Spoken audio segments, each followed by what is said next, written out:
Hello, friends, and welcome back to Malicious Compliance Stories. Our OP's job causes him to deal with Karens on a regular basis, so he happened to write a story about this very familiar character. Here we go. Senior engineer just quit and left the company on fire. I work at a software engineering firm on a team that works with back-end networking. This place is a nightmare to work at for a multitude of reasons, mostly out-of-touch helicopter management and unmaintainable code base that the higher-ups have refused to spend the money to fix long since I came on board. Almost everyone on my team is not planning to be working here at the end of the year, and this place has become a revolving door for new employees. The only reason the company stayed afloat is due to the senior engineers that were here since the beginning. Both of them were awesome guys who helped everyone else make sense of the mess of a product we had to work on. At the beginning of the year, management decided that we could no longer work fully remote. We had to come to the office for at least 10 hours a week and log that on the work computers. This was effing stupid for many reasons. Over 20% of the staff here were out of state for F's sakes, and the company had one of its best years when we worked fully remote. When this got announced, one of the senior engineers walked immediately and jumped to the biggest competitor. No one has come on as a replacement. We've already missed a deadline because of it. Well, last week, the management announced no more remote work, period. People are not happy. And today, the office has been an absolute crap show. The main event of this circus, though, was something to behold. The last senior engineer walked right into management as he arrived and spent the entire morning there. Right before lunch, he came out and announced he just quit to the team. Over the weekend, he already lined up a new job, and when he came in today, he demanded an $80K raise to work in office. When they laughed in his face, he told them he quit. Apparently, management changed their tune immediately and tried to appease him with a $5K raise, but he told them to go F themselves. They spent 2 hours trying to give him peanuts to get him to stay, even offering him fully remote work, but he just laughed in their face. Most of the team has taken the rest of the day off, and some of us even went to lunch with him while he told us the story of him holding management by the balls. No one knows the code base anymore here. The documentation sucks, and the company is actually effed right now. Already looking for another job as well. F managers.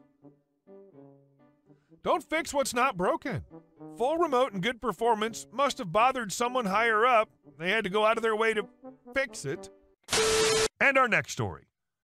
So you want your ball back. At the beginning of the COVID lockdown, the company that I work for put out notice for all clients that we would not be doing occupied repairs unless it was an emergency.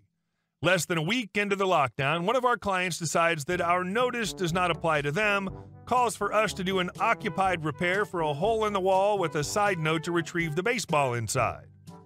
The following morning, I checked in the leasing office and tried to tell a little info as to where the hole was and any info as to what I'm about to walk into. I was told that they wanted the ball back because it was autographed and very valuable. Their kid was playing with it in the apartment. I was also informed to try and keep it to a minimum because the resident was paying for the repair. Wish they told me how much of a B the resident was going to be. I go to the apartment, introduce myself to the resident, and am greeted with, "What, they couldn't find a Mexican to fix my wall? They sent the cracker to make home look crap?" I tried to assure her that I could fix the wall, but she just slammed the door in my face. I returned to the leasing office and explained to the assistant maintenance supervisor, AMS, what just happened, and just said, "Here we go again. Let's go, I'll talk to her." We both go back to the AMS, tells her I'm more than capable of fixing wall, and he personally requested me to do the job. She lets us in with a look of disapproval. I start the job by spreading out a drop in plastic and cutting out the already baseball-sized hole bigger so I can see and feel around for the ball when I determine that the wall is a staggered wall and I won't be able to find it. For those who don't know, a staggered wall is two walls built with an inch of space between them, used for muffling noises and oftentimes used to hide plumbing. I told AMS that she really wants the ball. I'm going to need to open the wall even more. He goes to talk to the resident, and all I hear is her yelling, "I don't give a damn if he's got to open the entire wall. I want that effing ball." AMS comes back and motioned to me to take a step outside while he made a phone call. A minute later, my boss calls me telling me, when I get the okay, do whatever I need to find the ball and keep track of my time. At that point, I realized I'm going to open up a wall just to find a ball. The property manager shows up with a paper in hand and has the resident sign it, turns to me and said, "Go for it." I began taking out lower half, pulling the insulation, looking high and low. About an hour and a half later, we found it in the insulation wedged between the plumbing and a stud of the neighboring wall. The AMS lets the resident know we found it, she to collect the baseball, and freaks out. The AMS reminds her that she didn't give a damn if I had to open the entire wall. Needless to say, I closed up the wall, not leaving any sign of it ever being opened. The paper the property manager had her sign was to ensure the resident would cover all costs, so what should have been $200 on the job turned into a $1,000 plus job, and the autographed baseball turned out to be worthless. The autograph was from college players who didn't go pro. Hopefully she learned something from this. She didn't learn anything.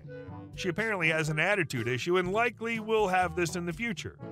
Good on you to find the baseball, and good on the AMS to have your back. And our last story. HOA vandalizes father's truck, gets immediate justice. This happened a few years back. Our HOA has always been known to be sneaky and to flat out give false accusations on homeowners, especially in this day with security cameras, and we can pretty easily spot out who the investigators are. Most recently, a homeowner was told she was supposed to get approval before she started re-shingling her roof. The thing is, her roof hasn't been re-shingled in 10 years, and she has no plans to do it. Things like that. Call it a mistake, call it malicious.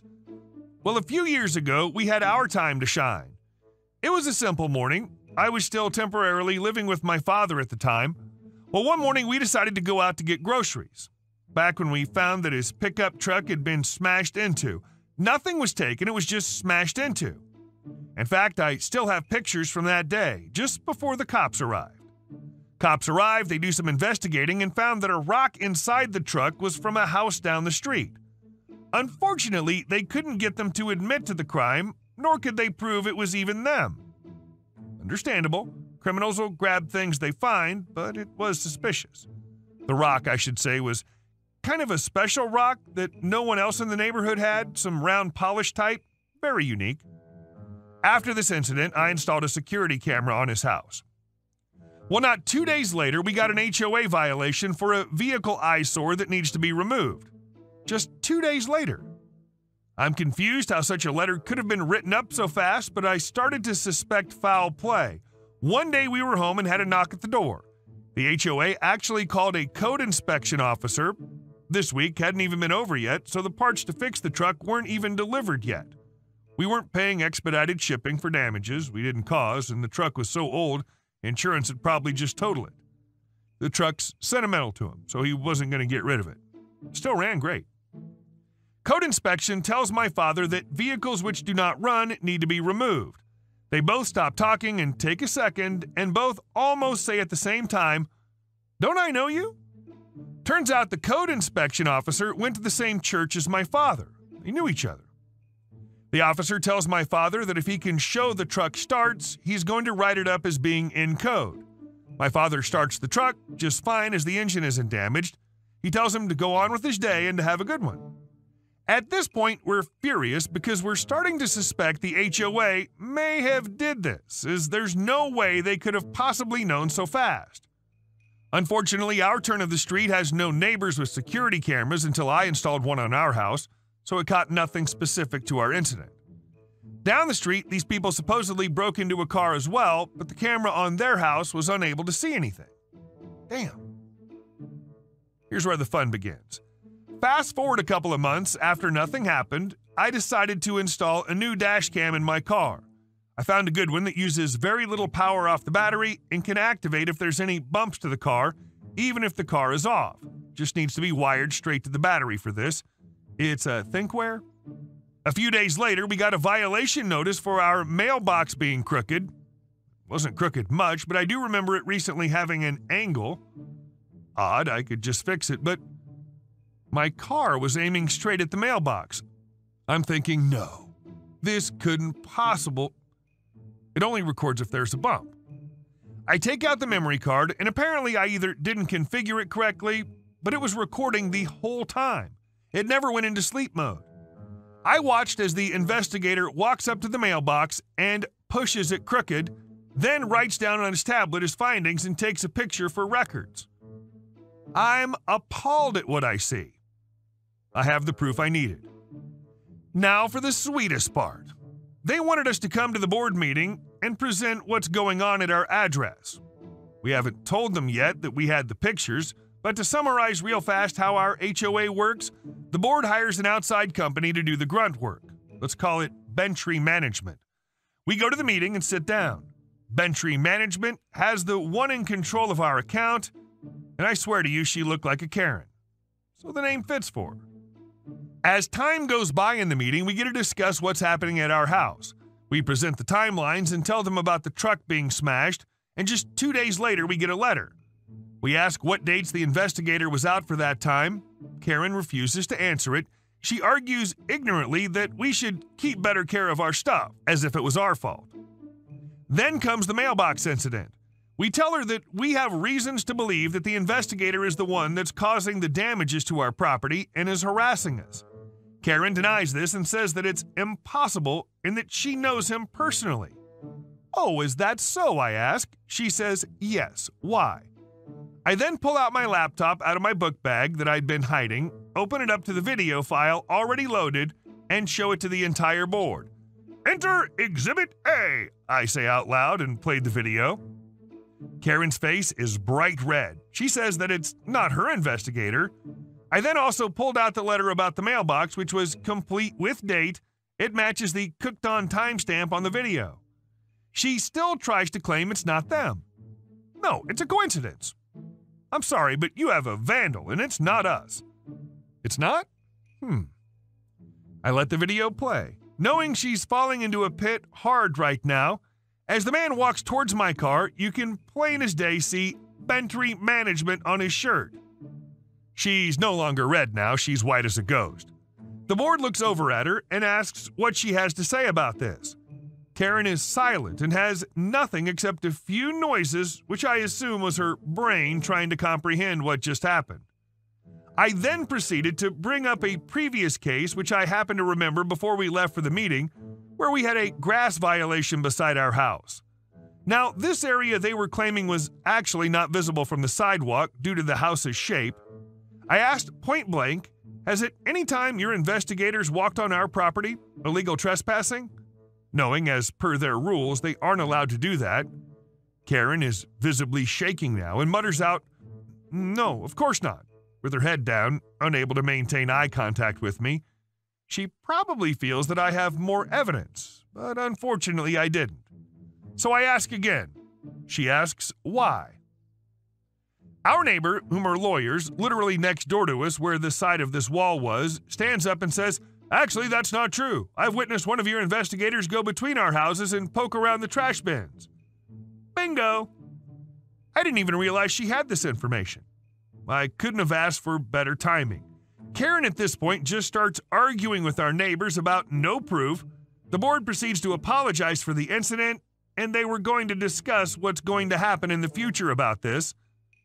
At that point, the meeting is over. A month passes and we get a letter that a new person will be in charge for Bentry Management and new investigators. She was fired that night. Since she was fired, my father tells me we only get the occasional blip of errors, but they correct it immediately and don't bother us really anymore. Hey guys, thank you all for watching the video. I'll see you in the next one.